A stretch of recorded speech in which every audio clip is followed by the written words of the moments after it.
First ever factory outlet, Chandanagar, Mukunda Jewelers, opening soon. No making charges.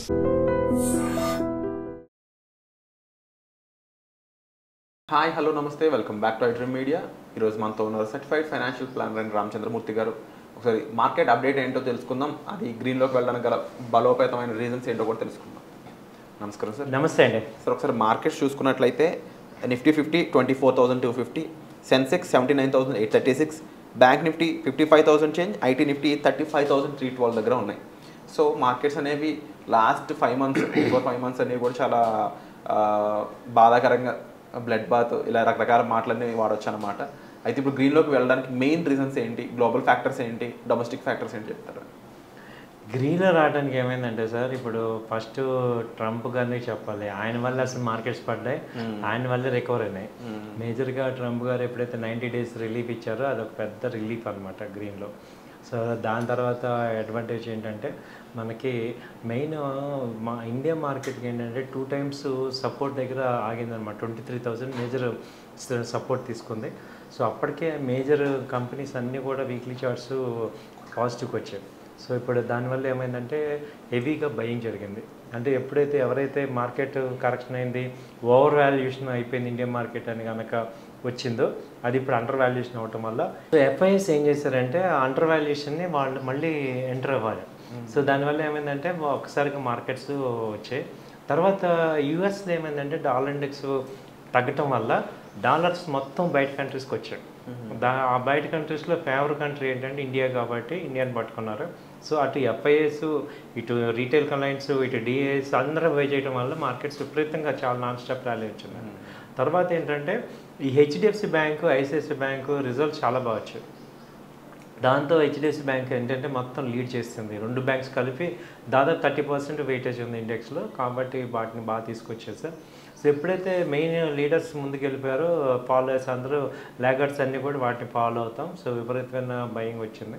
So ఇప్పుడైతే even bank Nifty all time high వచ్చింది, 55,000 ఇండెక్స్కి వచ్చింది అనమాట. So మంచి ఇక్కడ sustain అవుతుంది ఇక్కడ. అండ్ బట్ ఎస్ఐపీలు అనే ఒక కాన్సెప్ట్ ఏదైతే ఉందో, ఎక్కువ మంది ఈ 5 monthsలో చాలామంది క్లోజ్ చేసుకుని వెనక్కి వెళ్ళిపోయారు. వీళ్ళు ఆపర్చునిటీని యూజ్ చేసుకోలేకపోయారు అని చెప్పడంలో ఎంతవరకు నిజం ఉందంటారు? వాళ్ళకన్నా ఏంటంటే సార్, వాళ్ళకి అర్థమయ్యేటట్టు చెప్పడంలో మనం ఎక్స్పీరియన్స్ పీపుల్ విఫలమయ్యాం. ఇప్పుడు మేము చెప్తూనే ఉన్నాం, వాళ్ళు ఏంటంటే ఆ ప్యానిక్ని తట్టుకోగలగాలి. అంటే మనం ఈ ఎస్ఐపిని ఎంతకాడికి ఏం చూస్తున్నాం అంటే ఇలా షార్ట్ టర్మ్లో చూస్తున్నాం, కానీ ఒక లాంగ్ టర్మ్లో చూడాలి అనే విషయాన్ని ప్రొజెక్ట్ చేయట్లేదు. ఇప్పుడు ఎస్ఐపిస్ చేసిన వాళ్ళందరూ ఏంటంటే ఎగ్జిక్యూటివ్స్ వీళ్ళందరూ కూడా ఊరికే 1 year కట్టండి, 2 years కట్టండి అన్నారు. కానీ నిజంగా అసలు ఎస్ఐపి అంటే అది టార్గెట్ ఇన్వెస్ట్మెంట్, దానికి ఒక 5 years మినిమం టైం ఉంటుంది. ఈ మార్కెట్ అప్ అండ్ డౌన్ అనేది కామన్ అనే విషయం మనం చెప్పకపోవటం వల్ల వాళ్ళు ప్యానిక్ అయిపోతున్నారు. సో ముందే విషయం చెప్పామనుకోండి, ఇందులో 5 years ఇలా అని, దానివల్ల వాళ్ళకి ఇంక ఇబ్బంది ఉండదు. అసలు ఎస్ఐపికిను మార్కెట్ వాళ్ళకి సంబంధం లేదు. ఓన్లీ స్టాక్స్ అవి ఏంటంటే ఓవరాల్గా 5 years minimum period, waiting period అనమాట. ఇది ఒక ఇన్వెస్ట్మెంట్ లాంటిది.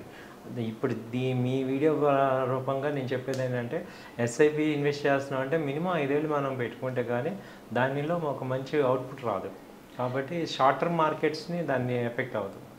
అండ్ ఈ టైంలో F&O చేసేవాళ్ళు కానీ, లేకపోతే ముఖ్యంగా ఈక్విటీ మార్కెట్స్ పరిస్థితి ఏ విధంగా ఉంటుంది, దానిలో ఎలా రాణించవచ్చు అంటారు? ఈ ఫాల్లో మనకు అర్థం కావాల్సింది ఏంటంటే సార్, ఇవాళ మార్కెట్స్ని అందరం కూడా ఇన్వెస్ట్ చేయటం కాదు, క్యాపిటల్ని ప్రొటెక్ట్ చేసుకోవటం నేర్చుకోవాలి. సో మనం క్యాపిటల్ని ఎలా ప్రొటెక్ట్ చేసుకోవాలి, మనం ఇప్పుడు ఇన్వెస్ట్ చేయటం నేను లాంగ్ టర్మ్ అని చెప్పేసి ఇప్పుడు ఇవాళ చాలా అకౌంట్స్ 30-40% మైనస్ అయిపోయినాయి. సో అలా కాకుండా దానికి ఏం చేయాలంటే మనం క్యాపిటల్ని ఎలా ప్రొటెక్ట్ చేసుకోవాలి, దానికి అసలు ఒక టెక్నికల్ అనాలిసిస్ కానీ, ఒక ఫండమెంటల్ అనాలిసిస్ కానీ, ఒక అనలైజ్డ్గా నాలెడ్జ్ ఓరియంటెడ్ ఇన్వెస్ట్మెంట్ కానీ, ట్రేడ్ కానీ చేస్తేనే డబ్బులు వస్తాయి.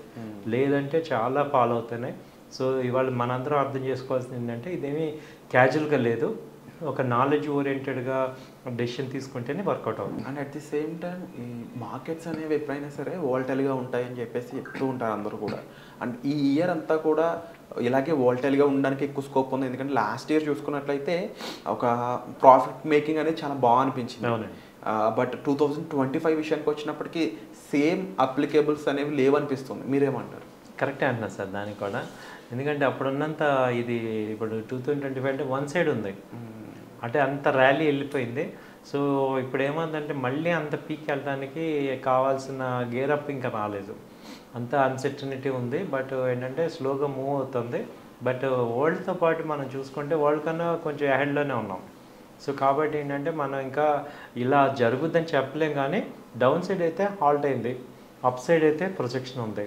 సో మళ్ళీ ఈ రెసిషన్ ఇవన్నీ భయాలు లేకుండా రేట్ కట్స్ మన ఇండియాకి 2 సార్లు వచ్చాయి కాబట్టి పాజిటివ్ అది. కాబట్టి రేట్ కట్ జరగడం వల్ల అడ్వాంటేజ్ ఏంటంటే ఈఎంఐస్ తక్కువ ఈఎంఐస్కి వస్తున్నాయి, అలాగే మార్కెట్లో మనీ రొటేట్ అవుతుంది. కాబట్టి మనకి ఇంకెక్కువ మంది స్టాక్ మార్కెట్లోకి రావడానికి స్కోప్ ఉంటుంది. అంటే రామచంద్రమూర్తి గారు మీరు చెప్పండి, చాలామందికి ముందు మీరు అన్నారు మనీ సర్క్యులేట్ అవ్వాలంటే ముందు మన దగ్గర మనీ మిగలాలి. అంటే ట్యాక్సేషన్ చూసుకున్నా కానీ, లేకపోతే బయట కన్స్యూమర్ సంబంధించిన విషయాలు చూసుకున్నా కానీ, ప్రొడక్ట్ వాల్యూ చూసుకున్నా కానీ, లిక్విడిటీ అనేది మారింది ఒకప్పటికి ఇప్పటికి. దీనివల్ల స్పెండింగ్ అనేది ఇంకా పెరిగిందంటారా? పెరగడం వల్ల ఎటువంటి యూజెస్ వచ్చే ఛాన్సెస్ ఉందంటారు? స్పెండింగ్ పెరగడం వల్ల ఏంటంటే 2 రకాలు ఉంది సార్. డిస్క్రిషనరీ స్పెండింగ్ ఒకటి ఉంది, అన్డిస్క్రిషనరీ స్పెండింగ్ ఉంది. సో ఇప్పుడు ఖర్చు పెట్టడం అనేది ఇన్వెస్ట్మెంట్ వైజ్గా చేసుకుంటే అది మనకి అడ్వాంటేజ్. సో ఊరికే లగ్జరీకి వెళ్ళి రిటర్న్ రాని వాటికి ఖర్చు పెడితేనేమో మనకు అది డబుల్ బర్డెన్. కాబట్టి మనం తీసుకునేటప్పుడే 2 జాగ్రత్తగా చూసుకోవాలి. దానికి ఏంటంటే మీరు అన్నట్టు ఆ మనీ, ఆ ఫైనాన్షియల్ ప్లానింగ్ అనేది చాలా ఇంపార్టెంట్. సో బేసిక్గా అక్కడి నుంచే స్టార్ట్ అవుతుంది అసలు ఒక మనిషి ఫైనాన్షియల్ ప్లానింగ్ ఎలా ఉంది. మనకు వచ్చే ఇన్కమ్ కన్నా మనకు వచ్చే ఎక్స్పెండిచర్ తక్కువ ఉండాలి, అలాగే సేవింగ్స్ రావాలి. సో ఈ మార్కెట్లోకి రావటం అంటే నేను చెప్పేది ఏంటంటే డబ్బు సంపాదించడానికి రావటం కాదు, డబ్బు ఆల్రెడీ ఉండి దాన్ని ఇన్వెస్ట్ చేయడానికి రావాలి. ఈ ట్రేడర్స్ కానీ, ఆప్షన్స్ బై చేసే వాళ్ళు కానీ వీళ్ళందరూ ఏంటంటే డబ్బులు సంపాదిద్దామని వస్తారు. కాబట్టి దాంతో ఏమవుతుందంటే ఎప్పుడైతే సంపాదిద్దామని వస్తామో ఇక్కడ ఫెయిల్ అవుతాం. డబ్బులు ఉన్నాయి, డబ్బుల్ని ఇన్వెస్ట్ చేయడానికి రావాలి. ఇది డిఫరెన్స్ ఇక్కడ. మీరు డబ్బులు సంపాదించాలి అంటే నాలెడ్జ్ పెంచుకొని రావాలి. సో నాలెడ్జ్ తీసుకొని, టెక్నికల్ నాలెడ్జ్, ఫండమెంటల్ నాలెడ్జ్ నేర్చుకొని అప్పుడు దాంతో ట్రేడ్ చేస్తే మనీ వస్తుంది. కానీ మీరు ఆ డబ్బులు సంపాదిద్దాం వితౌట్ నాలెడ్జ్ అంటే మీరు ఫెయిల్ అవుతారు. సో ఇప్పుడు మనీ ఉంది, ఓకే, లిమిటెడ్ నాలెడ్జ్ ఉంటే ఇన్వెస్ట్మెంట్కి వెళ్తాం. సో ఈ డిఫరెన్స్ మనం తీసుకుంటే మనం దీనిలో రాణిస్తాం. అంటే కొత్త వాళ్ళకి ఏం చెప్తారు సార్? ముఖ్యంగా లాస్ట్ 5 months ఎఫెక్ట్ ఏదైతే ఉందో ఆ ఎఫెక్ట్ వల్ల నిజంగా న్యూ కమర్స్ అనే వాళ్ళే చాలామంది వెనక్కి వెళ్ళిపోయారు. ఎందుకంటే వాళ్ళు మీరు చెప్పినట్టు లాంగ్ టర్మ్ అనే ఆ కాన్సెప్ట్ ఇంకా వాళ్ళ మైండ్లోకి వెళ్ళకపోవడం వల్ల పెట్టిన డబ్బుల్లో అయ్యో మైనస్లోకి వెళ్ళిపోయిందని చెప్పేసి లాస్ మేకింగ్లోనే వాళ్ళు చేసుకున్నారు అనమాట. సో కొత్తగా వచ్చే వాళ్ళకి ఈ 5 monthsలో వెనక్కి వెళ్ళిపోయిన వాళ్ళకి ఏం చెప్తారు? నేనేం చెప్తున్నానంటే సార్, ఇప్పుడు ఈ సినారియోని మీరు డైజెస్ట్ చేసుకోండి. ఏం జరిగింది, ఇప్పుడు మనం ఏమనుకున్నాం, మార్కెట్ ఏమనుకుంది. సో ఇప్పుడు దీన్ని బట్టి మనకు అర్థం కావాల్సిన పాఠం ఏంటంటే మార్కెట్లో ఇన్వెస్ట్ చేసే ముందే మనం క్లారిటీగా ఉండాలి. నేను 5 years ఇన్వెస్ట్ చేస్తున్నా, లేకపోతే ట్రేడర్నా, నేను ఇన్వెస్టర్నా. సో ఇప్పుడు ఇన్వెస్టర్ అనే వాళ్ళు అసలు మీరు వెళ్ళిపోవాల్సిన అవసరం లేదు. మీరు ఇంకా మార్కెట్ చూసుకోకూడదు. ఇంత డబ్బు ఉంది, ఇది కొన్నాను, ఇది వచ్చినప్పుడు ఈ రేట్ అమ్ముతాయి, ఈ మధ్యలో దాని గురించి లేదు. ట్రేడర్ అనేవాళ్ళు ఏంటంటే టార్గెట్, స్టాప్ లాస్ రూల్స్ ఉన్నాయి, ఆ రూల్స్ ఫాలో అయ్యి వర్క్ చేయాలి. ఈ రెండింటికి డిఫరెన్స్ తెలుసుకుంటే మనం సక్సెస్ అవుతాం, తెలియకపోతే ఫెయిల్ అవుతాం. True sir. అండ్ డెఫినెట్లీ ఈ డిఫరెన్సెస్ గురించి అయి ఉండొచ్చు. ముఖ్యంగా ట్రైనింగ్ అనేది చాలా ఇంపార్టెంట్ అండి. అంటే మీరు మార్కెట్స్లోకి ఎంటర్ అవుదాం, మార్కెట్స్లో మనం కూడా ఇన్వెస్టింగ్ అయ్యి ఉండొచ్చు, లేకపోతే మార్కెట్స్ గురించి నాలెడ్జ్ అయ్యి ఉండొచ్చు, తెలుసుకుందాం అనుకున్నప్పుడు ఒక ప్రొఫెషనల్ ద్వారా నేర్చుకోవడం అనేది మీకు చాలా వరకు ఉపయోగపడుతుంది. సో అలాంటి క్లాసెస్ అనేవి, ట్రైనింగ్స్ అనేవి మనకి రామచంద్రమూర్తి గారు ప్రొవైడ్ చేస్తున్నారు. వాటి కోసం మీరు డైరెక్ట్గా డిస్ప్లే అవుతున్నాయండి నెంబర్స్, ఆ నెంబర్స్కి కాల్ చేసి మీరు సార్ని అయితే సంప్రదించవచ్చు. సో వచ్చే ఎపిసోడ్లో మళ్ళీ కలుద్దామండి. Thank you so much. Thank you అండి. Thank you.